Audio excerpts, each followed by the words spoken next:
भारतीय क्रिकेटमध्ये आता एका नव्या युगाची सुरुवात होताना दिसत आहे। निवड समितीने आयर्लंड, इंग्लंडच्या दौऱ्यासाठी तसेच एशियन गेम्ससाठी 15 वर्षीय युवा फलंदाज वैभव सूर्यवंशीची थेट टीम इंडियाच्या वरिष्ठ संघात निवड करून सर्वांनाच आश्चर्याचा धक्का दिलाय।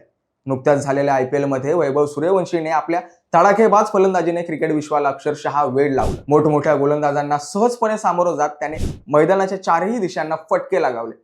विशेष बाब म्हणजे दबावाच्या क्षणीही त्याने दाखवलेला आत्मविश्वास आणि संयम पाहून अनेक दिग्गजांनी त्याच्या उज्ज्वल भवितव्याचं भाकीत केलं होतं। आणि आता तीच वेळ आली, वैभवला टीम इंडियाची जर्सी घालण्याची संधी मिळाली। मात्र खरी परीक्षा आता सुरू होणार आहे। आयपीएल मधील चमक तो आंतरराष्ट्रीय क्रिकेटमध्ये कायम राखू शकेल का? वैभव आपली आक्रमक शैली कायम ठेवू शकेल का?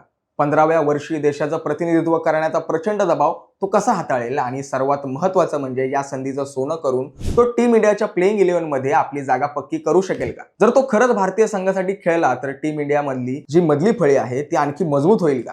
संपूर्ण देशाचा नजरा आता वैभव सूर्यवंशीच्या म्हणजेच बेबी बॉसच्या पहिल्या आंतरराष्ट्रीय डावावर खेळले। तुमचं मत काय? वैभव सूर्यवंशी टीम इंडियाचा पुढचा मोठा स्टार ठरेल का?